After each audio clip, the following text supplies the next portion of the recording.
जय हिंद।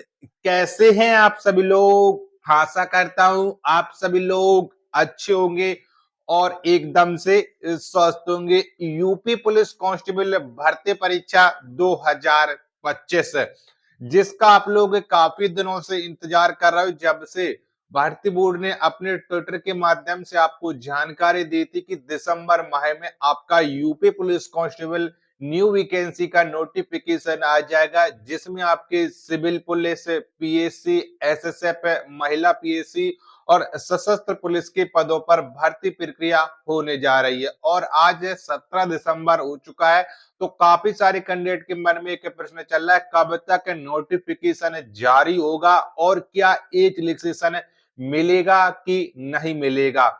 तो सारी जानकारी आपको इस वीडियो के माध्यम से आपके साथ शेयर करने वाला हूं। तो आज के इस वीडियो को आपको शुरू से लेकर के एंड तक है फुल वॉच करते रहना और यूपी पुलिस कांस्टेबल से जुड़ी छोटी से छोटी अपडेट पाने के लिए आप हमारे चैनल को सब्सक्राइब करना बिल्कुल ना भूलें, क्योंकि यूपी पुलिस से जुड़ी हर एक अपडेट है मैं आपके साथ शेयर करने वाला हूं। तो चलिएगा, मैंने आपके डाउट है वो लिख रखे हैं और एक एक करके आपके डाउट है मैं सॉल्व करने वाला हूं। देखो, आपकी जो वैकेंसी आने वाली है यूपी पुलिस कांस्टेबल की 2025 वाली भर्ती, जिसमें आपके 25,000 प्लस पदों पर आपकी ये भर्ती प्रक्रिया आ रही है। कितने? 25,000 प्लस पदों पर ये भर्ती प्रक्रिया आ रही है, जिसमें आपकी सिविल पुलिस होगी, ठीक है, पीएससी होगी, महिला पीएससी होगी, ठीक है, महिला पीएससी होगी, आपकी एसएसएफ आपकी होने वाली है और इसी में आपकी एपी, जिसे हम सशस्त्र पुलिस बोलते हैं, ये सारे पद आपके होने वाले हैं। और साथ के साथ आपके जेल वार्डर के भी आपके पद होने वाले हैं। ठीक है, 25,000 प्लस पदों पर ये भर्ती प्रक्रिया शुरू होने जा रही है। नोटिफिकेशन किस दिन आएगा? सबसे ज्यादा आप लोग इसी चीज के इंतजार में हो कि नोटिफिकेशन कब आएगा। उससे पहले हम बात कर लेते हैं कि एज में छूट नहीं मिलेगी। देखो, मैं आपसे पहले कह दे रहा हूं, एज रिलैक्सेशन है आपको मिल पाना मुश्किल है। ठीक है, क्योंकि पिछली वाली जो भर्ती थी 60,244 जो दिसंबर 2023 में आई थी, उसमें आपको एज रिलैक्सेशन है नहीं मिला था।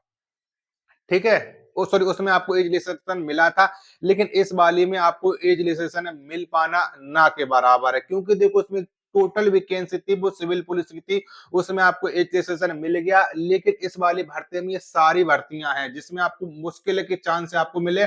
और आप लोगों ने एक लेटर भी दिख लिया था, भर्ती बोर्ड ने आपको वहां पर स्पष्ट रूप से कह दिया कि हम इसमें आपको एज रिलैक्सेशन है नहीं दे पाए, क्योंकि शासन के द्वारा अभी भारतीय बोर्ड को कोई भी सूचना नहीं दी गई। अब ये शासन के ऊपर डिपेंड करता है कि वो आपको रजिस्ट्रेशन दे कि नहीं दे। अगर शासन को रजिस्ट्रेशन देना होगा तो भारतीय बोर्ड को सूचना देगा नोटिफिकेशन से पहले पहले, और आपका नोटिफिकेशन है वो लगभग बन करके तैयार हो चुका है। तो सिविल पुलिस में तो आप लोग नोटिफिकेशन भूल जाओ कि इसमें आपको रजिस्ट्रेशन मिलेगा, लेकिन 21 में मिल सकती है छूट। देखो, आपको पता है कि पीएससी की वैकेंसी है वो काफी दिनों के बाद आ रही है। लगभग 41,520 और 49,568 की जो वैकेंसी आई थी 2018 और 19 में, तब से अब तक है पीएससी की कोई भी वैकेंसी नहीं आई हुई है। लेकिन पीएससी में आपको एज रिलैक्सेशन है मिल सकता है, लेकिन कंफर्म नहीं है कि आपको रजिस्ट्रेशन मिले ही मिले। लेकिन इसके लिए आप लोग जैसे पिछली भर्ती में प्रयास किए गए थे, इस तरीके से आप इसमें भी प्रयास कर सकते हो। लेकिन काफी सारे कैंडिडेट ऐसे होंगे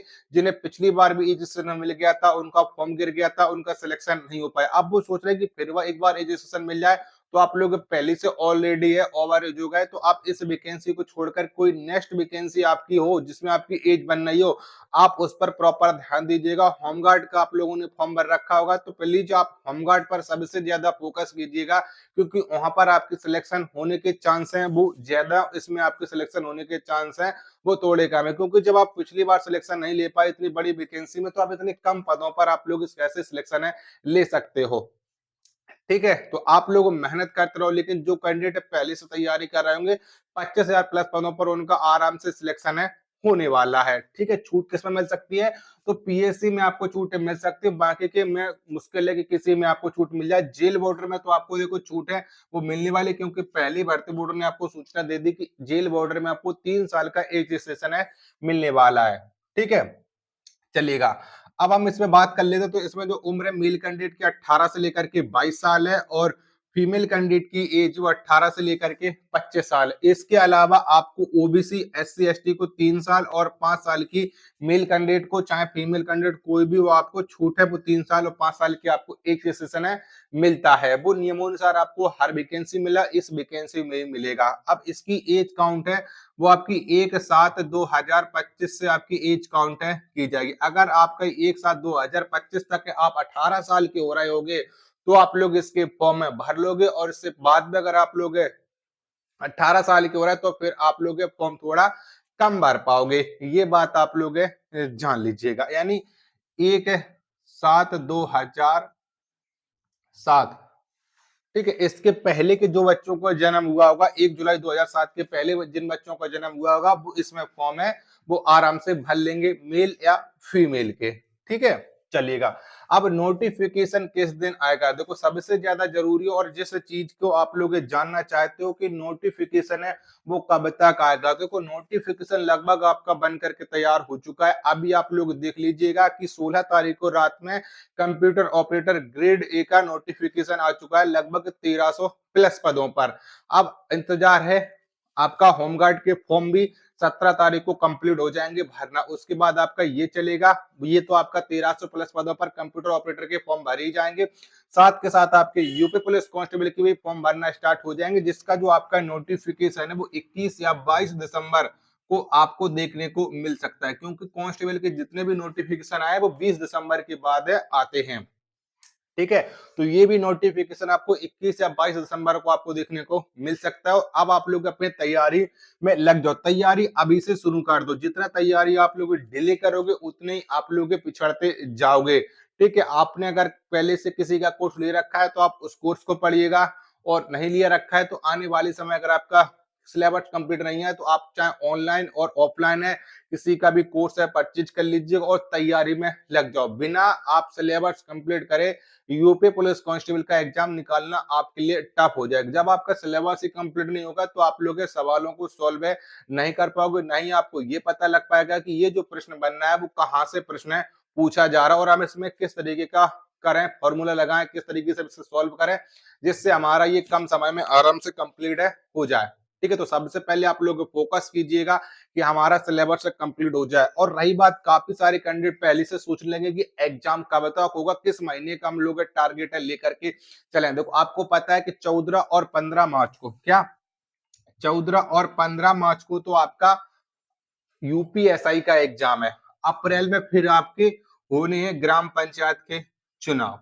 ठीक है, और फिर आपका होना है होमगार्ड का एग्जाम। अभी होमगार्ड की डेट है तो नहीं आई हुई है अभी, जब तक आपके फॉर्म नहीं भर जाएंगे उसके बाद फिर आपकी होमगार्ड की डेट आएगी। ठीक है, होमगार्ड के बाद फिर आपका यूपी पुलिस कांस्टेबल का एग्जाम होगा। तो हम इतना तो मान सकते हैं कि जो यूपी पुलिस कांस्टेबल का एग्जाम है इस बार आपको 4 से 5 महीने का समय मिल जाएगा, यानी मई या जून में आपका एग्जाम हो सकता है। अगर होमगार्ड का एग्जाम होना होगा तो लास्ट मार्च तक आपका उत्तर प्रदेश होमगार्ड का एग्जाम भी आपका करा लिया जाएगा, क्योंकि अप्रैल में तो आपका नहीं होगा, क्योंकि अप्रैल में तो प्रॉपर चुनाव और आचार संहिता लग जाती है, तो फिर वैसे भी आपके कोई भी भर्ती परीक्षा आयोजित नहीं की जाती। फिर आपका 11 या 12 मई को आपकी काउंटिंग होनी है, उसके बाद फिर आपकी जो भी परीक्षा होंगी वो आपकी 11-12 मई के बाद आपकी भर्ती परीक्षा है वो आयोजित की जाएगी। ठीक है, अब आप लोग अच्छी तरीके से समझ चुके होंगे कि आप किस महीने का टारगेट लेकर के चल सकते हैं। आप इतने दूर का टारगेट मत लीजिएगा, आप लोग कोशिश कीजिएगा कि 2 महीने में आपका सिलेबस कंप्लीट हो जाएगा, उसके बाद आप लोग प्रैक्टिस सेट लगाना स्टार्ट